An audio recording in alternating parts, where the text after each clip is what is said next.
When jumping into lead generation, the very best and fastest way to start generating deals is to pay for leads. You may have heard about this before as turning on the switch. In fact, we have another episode with just that title. This episode, our guest takes us on his journey from acquisitions manager to data expert. He found his expertise was in pulling lists and scraping data, but as things evolved, he ended up in the data business, now offering niche lists for those looking to power up their marketing. After listening to this episode, be sure to visit leadvine.com to see how they can help you with pulling some of the highest producing lists available. Tell them you heard about it on the More Leads, More Deals podcast with Mark Lane.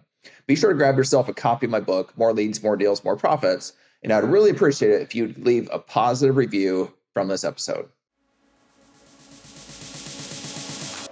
Calling all real estate investors. Are you ready to get off the real estate income roller coaster and learn the proven lead generation strategies the experts are using to consistently generate profitable real estate deals? Then you're in the right place. This is More Leads, More Deals, More Profits with your host, Mark Lane. Let's get started.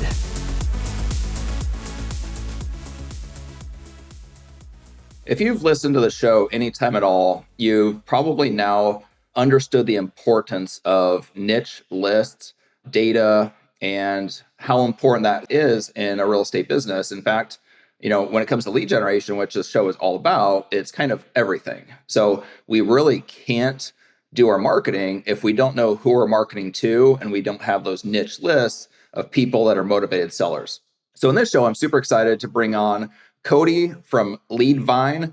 He is part owner, head of operations, going to give a lot of information that I think will be super valuable in understanding the data and kind of like why we're doing the marketing, who we're marketing to, and helping us understand how to identify our target market. All right, Cody, I'm going to kind of turn it over to you. I want you to just tell us a little bit about what Leadvine is, what it's all about, and then we'll kind of jump into some of those different niche lists that you guys provide and how those work for us. Yeah, so I actually started off in the space as an acquisitions manager for a real estate investment company, and I am terrible at sales. I don't like doing sales. I don't really like talking to consumers. So I was having trouble finding deals. I was having a lot of trouble getting traction. I think it was at least 6 months before I started getting some really solid leads. And the way that I first started getting traction is I actually took my little notebook and pen into a probate courthouse, and I asked the clerk, I said, hey, am I able to look up probate records here? And she's like, yeah. And so I went to the little kiosk and I looked up all the probate records, started writing them down by hand, got the decedent's name, the executor's name, and then I didn't know what to do from that point on. But I ended up searching the name at the tax assessor's records and finding real property. And I was like, oh, this person is inheriting real property. This might actually have some traction here. So I How reached long ago out to was that? the, How long ago was that when what you were was doing that? that? How Oh long ago man. did? So at this point, it's been almost 9 years ago, Okay. which I'm a young guy, so that's a big part of my life. Yeah. So yeah, yeah, it's crazy to think that it's been almost 10 years Well, since I first started those are doing kind of it. like those kind of old school tactics. At least that's what I call old school. Like that's kind of what some stuff I was doing when I started too, because people weren't really doing all that much marketing yet. So it's interesting to say, especially you being even a little bit younger, that was kind of your beginning. Yeah, yeah. I mean, so there were a lot of great resources that I saw on YouTube, and I was hungry for deals, right? I was hungry, so I would consume a lot of material, and I would try a lot of different avenues. And it wasn't like I just tried, okay, well, probate is definitely the way to go, right? I tried a lot of different things. I definitely did a lot of driving for dollars and found vacant properties and had a little bit of success with that. I also, of course, did the whole high equity senior game, absentee owners.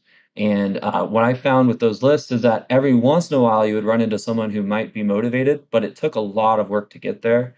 So, Okay. it was many thousands of phone calls. That's not an exaggeration. Literally hours upon hours of cold calling, Right. people cussing me out, trying to do handwritten letters, literally driving to each property and dropping a letter off on the doorstep. So it's just an enormous amount of work to really get any traction with that.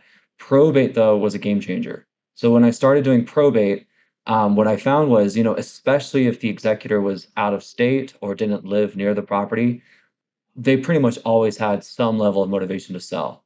Yeah. Short of maybe keeping the property as a rental, they just didn't want to inherit that liability, which the property would become a liability for them because, let's say probate closes, they keep it in the family, they're going to have those holding costs, property tax, and then figuring out what to do with it. And then on top of that, with probate, when someone gets later in life, a lot of times they're not able to take care of the property. So there's a lot of deferred maintenance. And Yeah. so, on top of Another thing, inheriting a property, one thing I've yeah, also encountered is, some of the times people, especially living out of state, it's a vacant property now. The insurance wants to start. They essentially give them a deadline. The insurance carrier no longer wants to carry insurance on it. All these different things start coming at them as all these different things that cause more motivation. So they just get increasingly motivated as time goes on. it's really cool that you mentioned that because I've actually run into a lot of executors where at first they actually planned on keeping the property. They wanted to keep it. And as Yeah. the probate process continued, and even after it closed, sometimes they would come back to me later because I wouldn't stop following up until the property sold, right? So I would Yeah. keep following up for months or even years sometimes. Um, and they would come back later and say, Cody, you're the only one who's, been following up with me this whole time. You've been respectful of my space. I thought I was going to keep the property, but I decided not to. What can Yeah. you do? And some of my best deals came from that.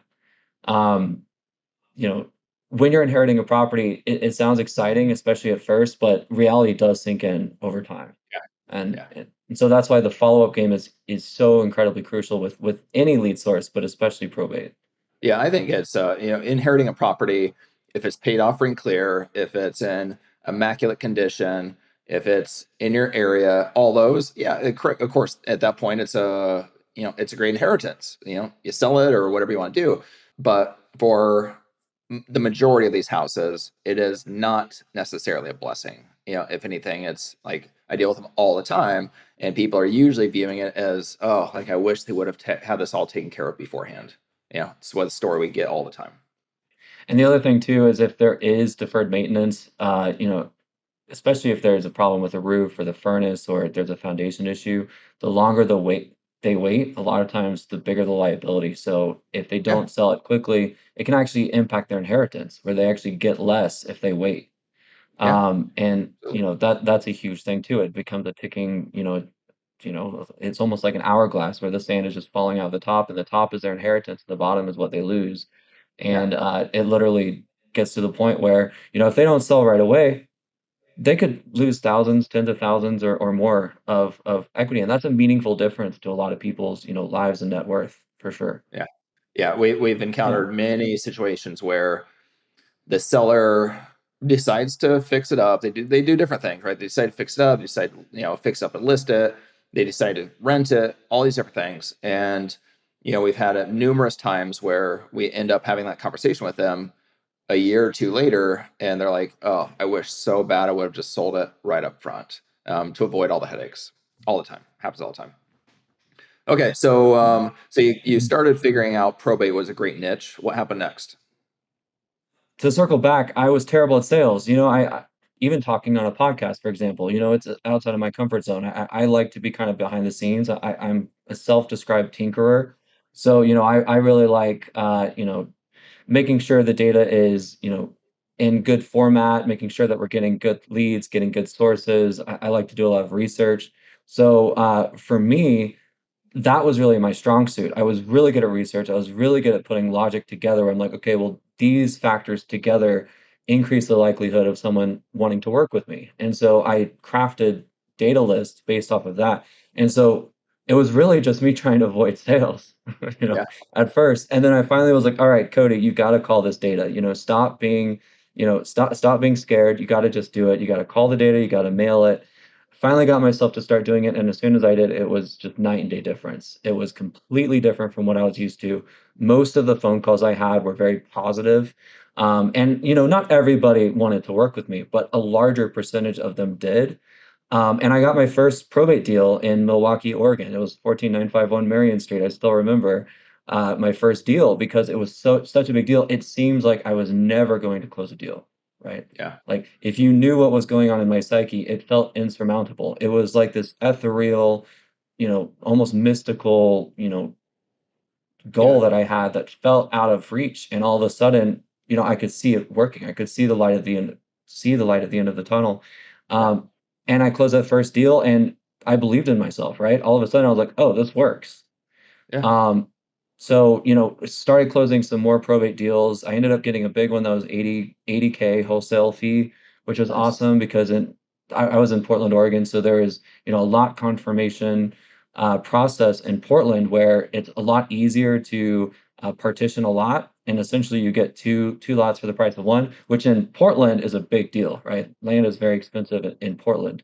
Right. And so, again, this guy inherited a property. His mom passed away. It had a lot of issues. It had fire damage. It had a code violation on it.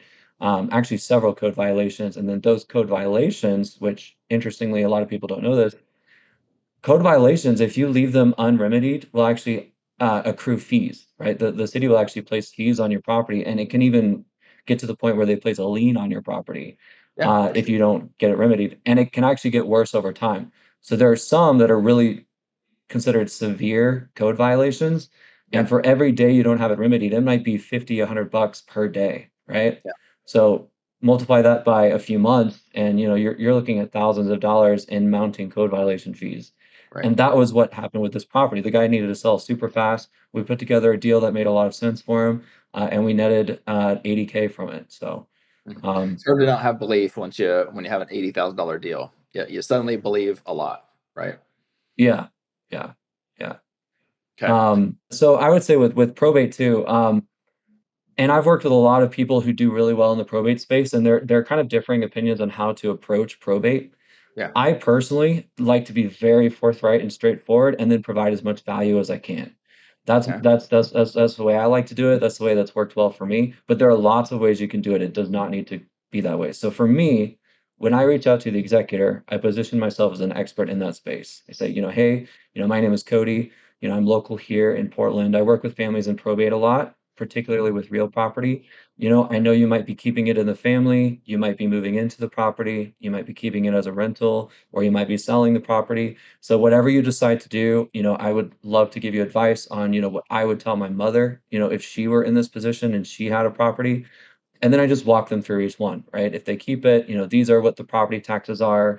If you're going to stay in the property, it looks like the furnace needs to be replaced in a couple of years, so you're going to have that expense. So that's just something to keep in mind for the next few years. If you're going to keep it as a rental, make sure that your property management company is handling it well, or if you're doing it yourself, make sure you have a plan in mind to, take care of the tenants, make sure you collect rent and all of that, and have a backup plan in case they start defaulting on rent. And then, of course, if you sell it, then you can kind of go into, your whole spiel about, if you're going to fix it up yourself, so that you get top dollar, right? Because you need to make sure that the property qualifies for conventional financing to get top dollar for your house. Right. Whatever repair you do, you need to get at least three contractors bids. And there are a couple very good reasons for that. The first one is the contractors a lot of times can get busy, and they might even, try to quote you as well as they can, but because they're so busy, they have to value their time a little bit more because they don't have a lot of bandwidth yet. So they might actually quote you high on the job just to see if you're serious about moving forward and just to see if it's worth their time essentially to give up the Hmm. last little slots. The other thing is some contractors will just quote high, right? They quote higher, and it can actually be quite a bit higher. So we've had contractors bids for certain jobs, and some folks would quote 30 grand, and then others would quote like 12 grand, right? Oh yeah. And so sometimes it can be a big difference, right? It can double your rehab budget if you're not doing that. Yeah. Find your And so I'd baseline. walk them through that.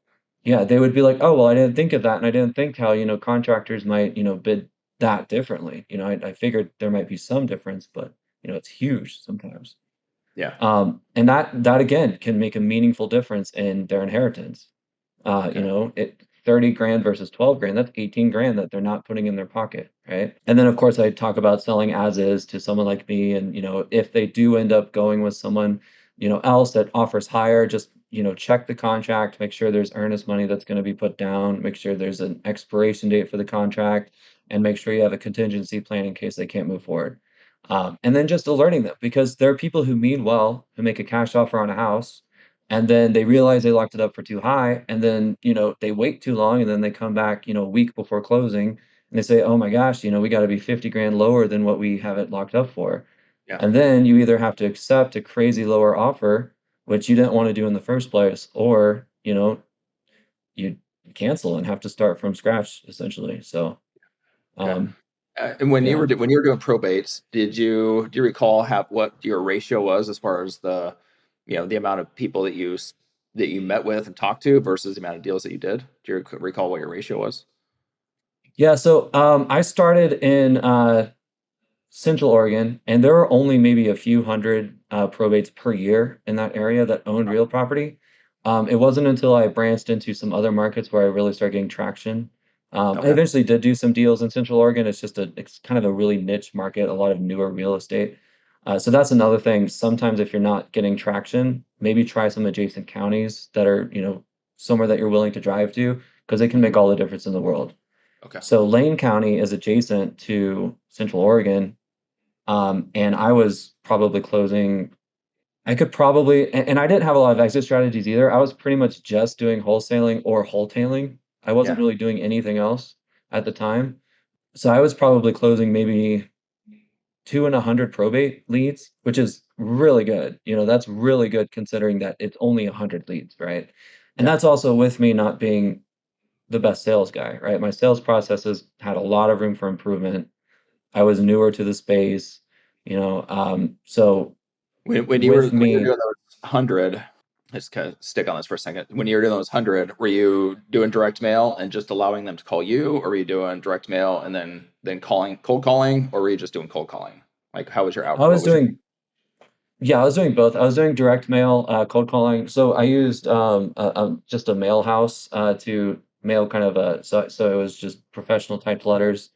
And then I was also doing some postcards. The postcards didn't perform as well with probate for whatever reason, but that could have just been my market because I know people who crush it with postcards with probate yeah too.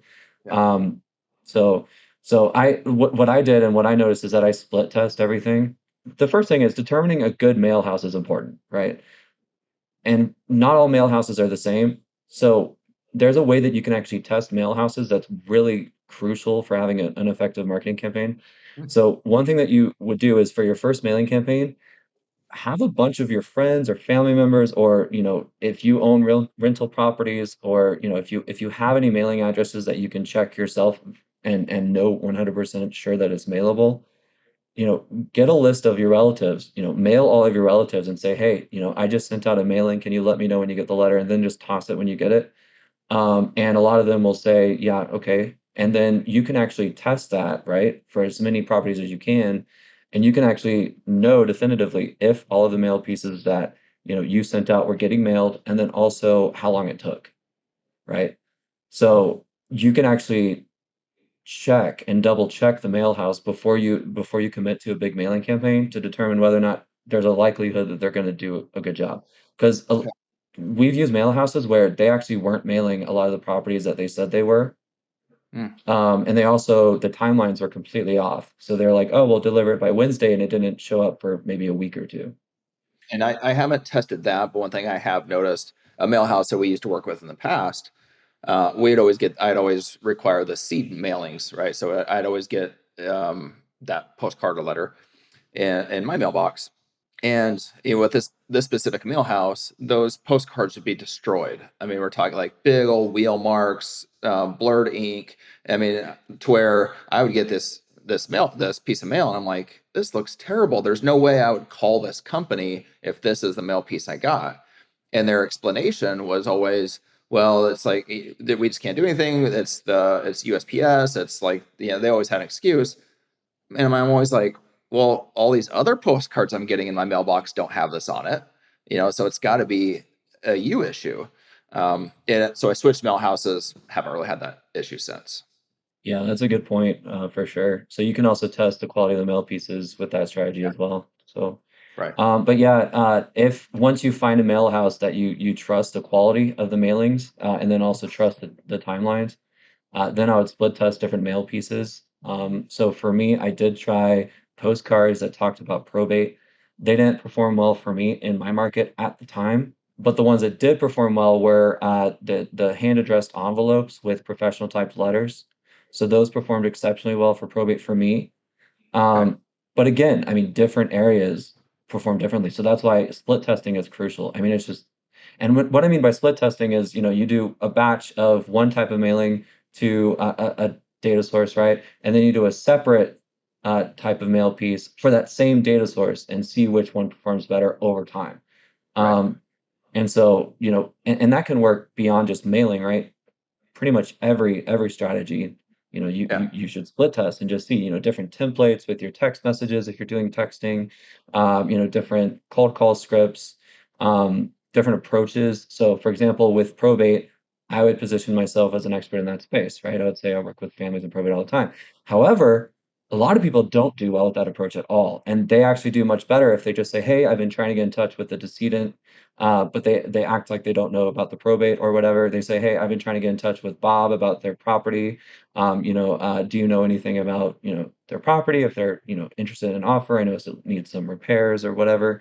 Yeah. Um, and so split testing your approach as well. Um, you know, Yeah. I've um, heard, I had somebody on my podcast not too long ago that used to specialize in probates, and that was his method. He didn't like to talk about the probate. He just wanted to be viewed as a we buy houses type of guy. That way it didn't look like he was a vulture trying to like sweep in and steal their house yeah, when they're in struggle. But I also think that the way that you're approaching it is not that type of way. Like I know people can view us that way, but the way that you're talking about approaching it is from an empathetic professional standpoint, and you're just kind of putting, your forthright and honest up front, and kind of just disclosing that. But you're not going into it yeah. as in, hey, let me buy your house. You're going into it with, I'm an expert. Here's all these options, and these are all the things that you're going to come up against. And by the way, I do buy houses if that's something you're interested in doing, type of thing, right? Yeah, yeah. So I almost view kind of present that option of selling as an afterthought. Yeah, One thing that's really disarming is saying, okay, I work with families in probate a lot.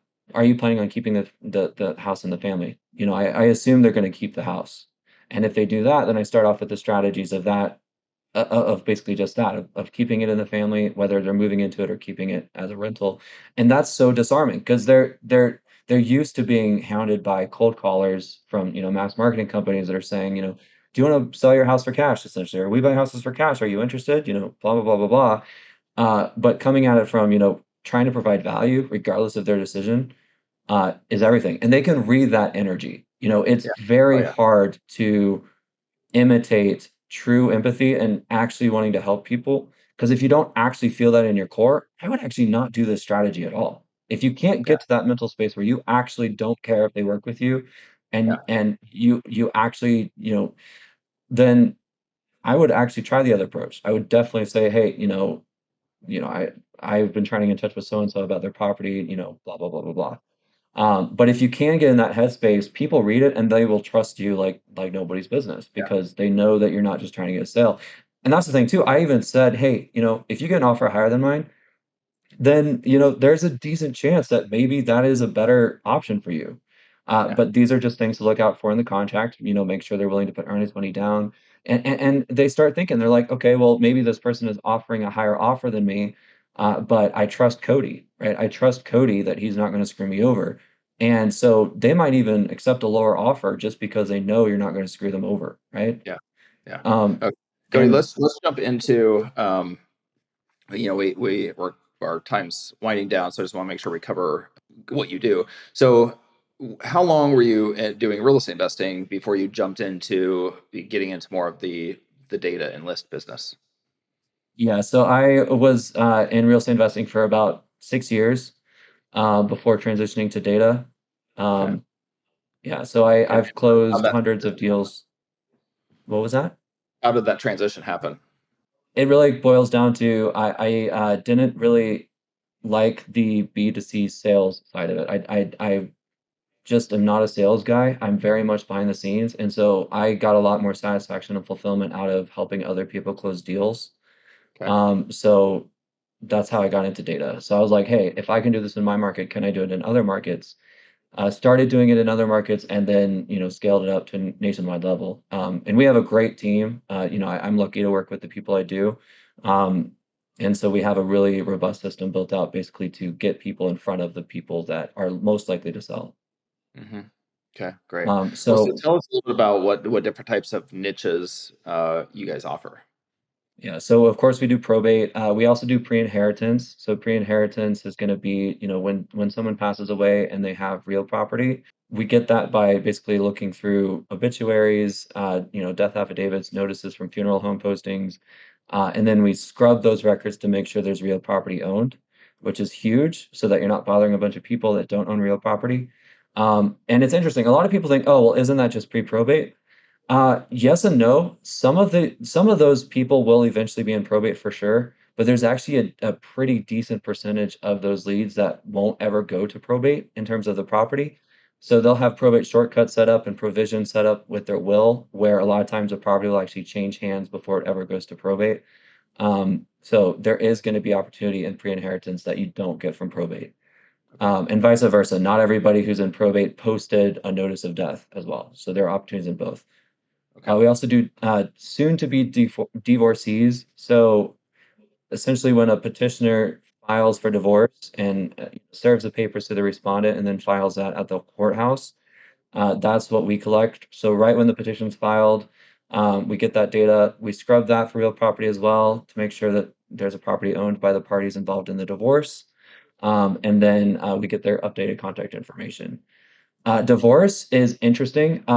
So it's important to distinguish between a divorce petition and a divorce judgment.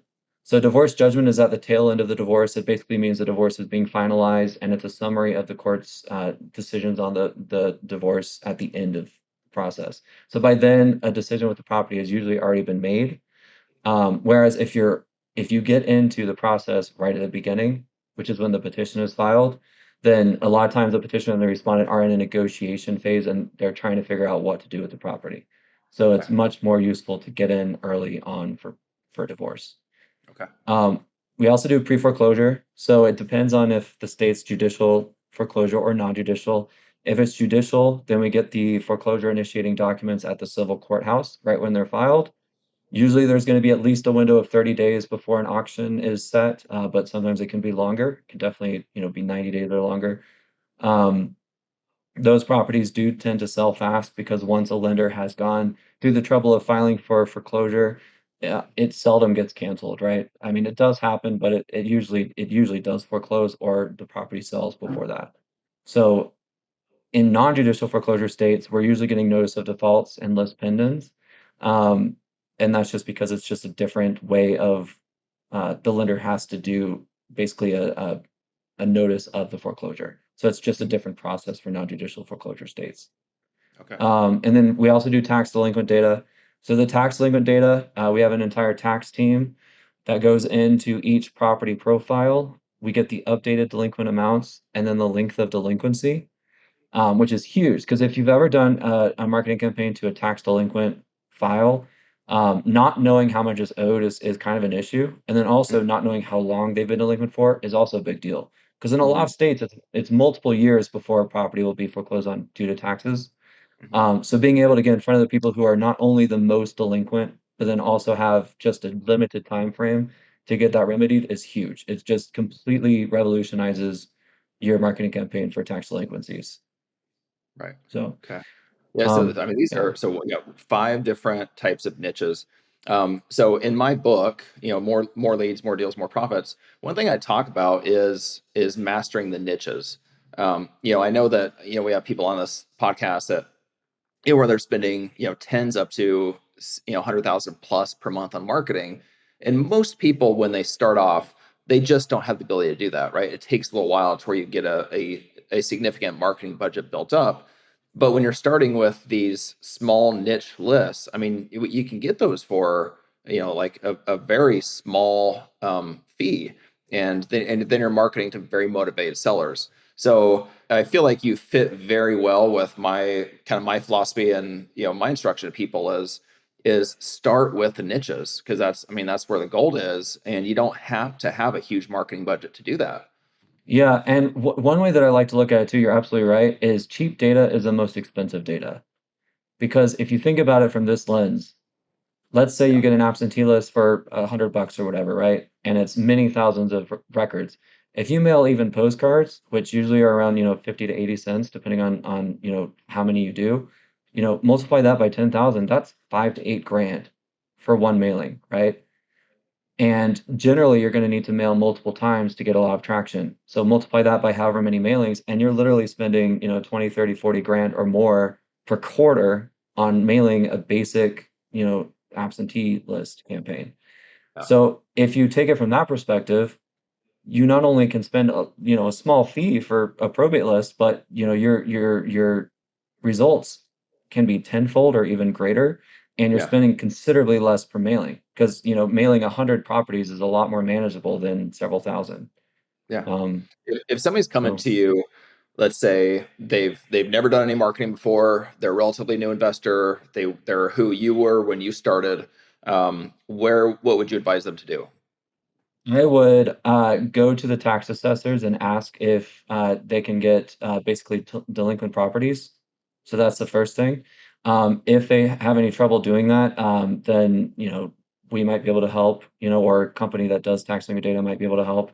But I would just Okay, say so whoever you I'm, work I'm with. gonna, I'm gonna revise this question. So my point is, I want them to work with you, but I'm saying, where would you advise them? Like, what list do you feel like would be the best place for them to start, or do you feel like there is one out of these five that's the best place? Yeah, so it's very close between probate and tax delinquent. Both of Okay. those are just ridiculously high performers pretty much nationwide. I will give a caveat, if you're in California or Washington, I would start with tax delinquents. Huh, okay. Yeah. But pretty much everywhere else, probate is just phenomenal. Yeah. And Yeah. one thing I like about probate is that, in my experience, especially assuming it goes through the courts, all that stuff, the courts are literally demanding that the property be sold, right? Assuming, family doesn't want to keep it stuff, but the court is ordering that the property be sold. Kind of similar to like a divorce, where if the property has to be sold in order for somebody to get their payday, like the court is ordering for that to happen. So there's not really a matter of, oh, like, we don't know if we're going to sell or not. You have to sell, right? Like the property has to be sold to settle the estate. When the government gets involved and, they're kind of mandating, hey, you need to sell this property so that we can, distribute the funds to all the heirs, that's they're either going to list it, sell it as is, or there are very few routes that they can take, right? So it's hard to find someone in a better position to work with a wholesaler or a fix and flipper or real estate investor than that, you know. Yeah. Um, Uh, it really Cody, doesn't so get better than that. I have a question I'm thinking of. When you guys pull this data, are you guys sending people out physically to the different courthouses, in all the different markets? Do you guys have somebody with boots on the ground, or do you guys have it built now to where you know what steps to take to where you can pull this data, electronically, or however you might do that? It depends. That's a good question. It definitely depends on the area. There are some areas where we can actually access full records electronically, and in those cases, we'll do that. But there are cases where we either have to be buddy buddy with the clerk and get the data that way, or we do need to have somebody go to the physical probate courthouse to pull the data in person. So it just varies depending on the area. Okay. Um, but everything is pulled directly from the probate courts. Okay. Yeah, I worked with a company years ago. I wasn't terribly long ago, but I would say, I don't know, 5 years or so. And they had somebody on the ground here that they would send in to physically pull the probate records. So I just didn't know if you guys were doing that too, or if you guys had a different variety. If you are in a place where, there are electronic records, one thing to look out for is sometimes it's not comprehensive. So Hmm. I would just check with the clerk and say, "Hey, is everything gonna be on here, or are some records gonna be withheld from electronic access?" Yeah. And they'll usually tell you, they'll say, "Hey, these types of cases you can't access," or, these cases, you might need to come into the courthouse to actually view. So, just because you have electronic access doesn't mean it's comprehensive as well. Yeah. And so I would say my push for you guys and for listeners is something I'd experienced is and I think it was when we were looking at trying to pull probates statewide, and maybe it was foreclosure. I can't quite remember, but I think it was probates. But as things had transitioned from being more physical to being online, the process was terrible. The data and the way they gave it to us was terrible. And so the way I look at that and kind of what I'm saying is, to the listeners, is to use a company that does all this work for you at a very fair cost, to where when the you as the listener as a user gets it, it's going to be in a format ready to use. That makes all the difference, and it gives you all of your time back to not have to go do all this stuff. So the cost that you're spending to get these lists is worth your time is worth far more than what you're paying to get these lists, because it does take time. It takes time to get the list, takes time to build that relationship, it takes time to sort the list, all that kind of stuff, to where it's very usable and easy to send off or easy to use, and they're doing all that for you. Yeah, 100%. If you're pulling data yourself, you're likely doing it in one of the most costly ways. Yes. Um, our team, this is what we do, right? We do this nationwide. Um, and we have an entire team that basically does all of the hard work for our clients. Yeah. Um, and it more than makes up for it in terms of, what we charge. And even if you are able to get the records from the probate court, not all of them are going to own real property. Not all of them are going to have the information readily available. Sometimes you have Right. to do your own independent research to even get like the executor's information, for example.